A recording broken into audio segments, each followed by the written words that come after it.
አለይኩም ወራህመቱላሂ ወበረካቱ። ውድና የተከበራችሁ የቻናሌ ቤተሰቦች እንዴት ናችሁ? ደህና ናችሁ ወይ? ሁላችሁንም ሰላም ብያለሁ። በያላችሁበት ሰላማችሁ ብዝት ትርፍ ይበልልኝ።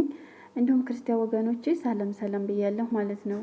እንግዲህ ዛሬ በአዲስ መጥቻለሁ። ላይክ፣ ሼር፣ ሰብስክራይብ እያደረጋችሁ አበረታቱኝ።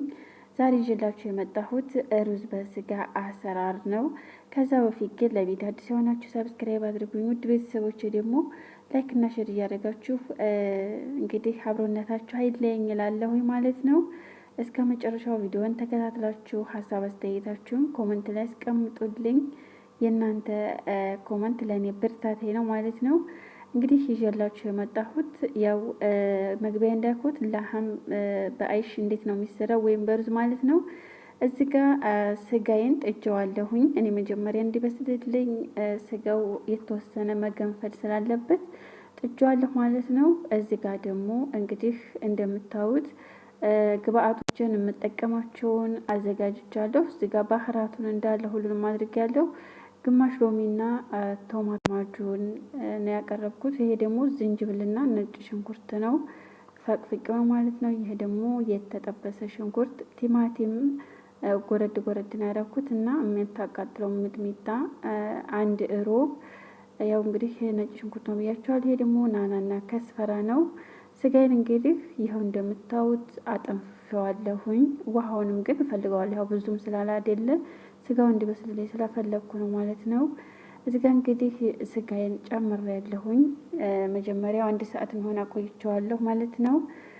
እዚህ ጋር ደግሞ ነጭ ሽንኩርትንና ዝንጅብሌን ታላይ ጨመርኩ ማለት ነው። እስከ መጨረሻው እያያችሁ ተከታተሉኝ። ካሜራው ግን እንትን እያለብኝ ነው። ይሄ ደግሞ የጠበስኩትን ቀይ ሽንኩርት ማለት ነው። ቡኒ ከረር ነው የሆነው፣ ጥቁር ይመስላችኋል ግን ቡኒ ነው። ይሄ ደግሞ ቅመሞችን እንደዛ አድርጌ ጨመርኩኝ። ቅመም የፈለጋችሁትን አድርጉ እናንተ ችግር የለውም። እዚህ ጋር ደግሞ ሮቤንና ቶማት ማጁን ወይም ሰልሰል ጨምሬያለሁኝ። ይሄ ደግሞ ናናና ከስፈራ ነው። እንደምታዩት ነው። አልመችኝ እያለ በመሀል እየተቋረጠብኝ ነው ማለት ነው። ይቅርታ ጠይቃለሁኝ። ሎሚን ደግሞ እንዳርጌ ጭምቅ አርጌ ያው አልመች ብሎ ነው። በነገራችን ላይ በአንድ እጅ ስልክ በአንድ እጅ ላይ ስለሆነ ነው። እንደዛ አርጌ ጭምቅ አድርጌ ጨምራለሁ። ይሄን ልጣጩን ደግሞ አትጣሉት። ሩዙ የምትቀቅሉት ሩዝ ላይ ጨምሩት ማለት ነው። በጣም ነው እንትን የሚለው። ይሄ ደግሞ ቲማቲሜንና ቃሪያን ጨመርኩ ማለት ነው። እንደዛ አድርጌ ግብአቴን ተጨመርኩ በኋላ በደንብ ለውሰዋለሁ፣ አቀላቅለዋለሁ ማለት ነው። እንደምታዩት በደንብ አቀላቅያለሁኝ። በጣም ነው የሚያምረው። ማሻአላ ተባረካላህ ማለት ነው። ሁላችሁም ሞክሩት። ይሄ ምግብ በጣም ነው የሚወዱት አረቦቹ ራሱ ማለት ነው። እንደዛ አድርጌ እንትታልኩ ያው ጥጄዋለሁኝ እንደምታዩት ነው። ትንሽ ዘይት ግን ጨምሬያለሁ። አላሳየኋችሁም መሰለኝ። ጨምሬያለሁ ማለት ነው። ሽንኩርት የጠበስኩበትን ዘይት ነው የጨመርኩት። እንግዲህ እንደምታዩት ነው። ስጋዬን በደንብ ስለበሰለ መጀመሪያ ላይ ብዙ ጊዜ አይወስድብኝም። በጣም ነው የሚያምረው። እንደምታዩት ነው። በጣም ያምራል ማለት ነው። የሀገራችንን ቀይ ወጥ ነው የሚመስለው ማለት ነው። ምክንያቱም ስጋው ብዙ ጊዜ ስለሚፈጅ እኔ ቀድሜ ነው የምጥደው ማለት ነው። እንደዛ ስለሆነ ነው ማለት ነው። ይሄ ማለት ስጋውን እናንተንም ቅመሙን አደበላልቄ ባደርገው እኩል አይሄድም ማለት ነው። ምክንያቱም ጊዜ ይፈልጋል። ብዙ ሰዓት ስለሚፈልግ ስጋው እንትን አይልልኝም ማለት ነው። እና እንደዚህ አድርጌ በደንብ አሁንም ቅመሞች ጋራ መብሰል አለበት ማለት ነው።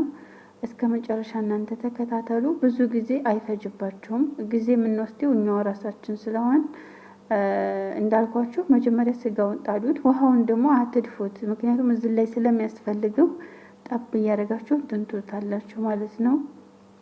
ውሃው ሲበዛ እንትን ይልባችኋል ማለት የሆነ ጣዕሙ የስጋውም እንዳይሄድባችሁ እዚህ ጋር ስለሚያስፈልገው ውሃ እንትን ትላላችሁ ማለት ነው።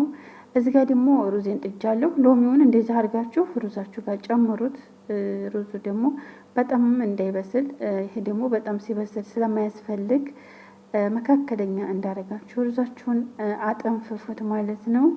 እንግዲህ ያው አጠንፍፈዋለሁኝ። ሩዝ ቀቀልኩበት ድስት ላይ ነው ሁሉንም ነገር ማቀላቅለው ማለት ነው።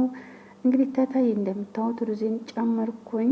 የሚበቃችሁን ያህል ጨምሩ ከታች ያው እንደ ፍላጎታችሁ ማለት ነው። እንደዛ አድርጌ አስተካክለዋለሁኝ። ከታች ሁሉንም አንድ ላይ እንትን እንደሌለ ማለት ነው።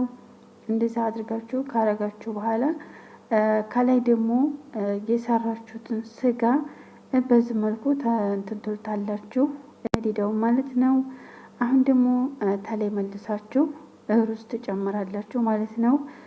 ማለት እንዴት እንትን አድርጋችሁ ሩዛችሁን እንደዛ አድርጋችሁ ከጨመራችሁ በኋላ አሁንም ደግሞ አስተካከላችሁ በደንብ ካስተካከላችሁት በኋላ የተረፋችሁን ሳሎና ወይም ሶሱ ማለት ነው የስጋውን እንደዛ አስተካክላችሁ በአንድ ጎን ስጋ በአንድ ጎን እንዳይሆንባችሁ በደንብ ተርትሩት፣ ሩዙን ማስተካከሉት ማለት ነው።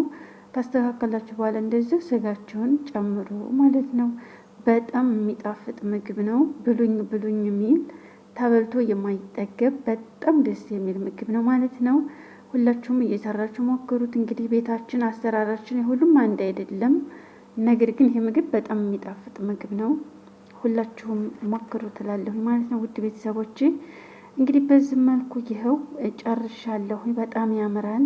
እንደዚህ አድርጌ ከላይ ከስፈራና ናናዬን እንደዚህ አድርጌ ነስንስበታለሁኝ። እንደዚህ አድርጌ እንትን ታቅባለ ይኸው በቀስቲ ራፍኝ እንትን ብየዋለሁ፣ አቆይቼዋለሁኝ ስላልተመቸኝ ነው። ይሄ ደግሞ ዛፍራን ነው ማለት ነው። ከረን ስለሌለ ለዛ ነው እንደዚህ አድርጌ ከላይ አድርገዋለሁኝ። በጣም የሚያምር ነው። በጣም ደግሞ ሽታው ሲጣፍጥ ማሻአላ ተባረካላ። እንግዲህ ሩዜ በዚህ መልኩ አጠናቅቄያለሁኝ። ስለምታዳምጡኝ ከልብ አመሰግናለሁ። ሰላም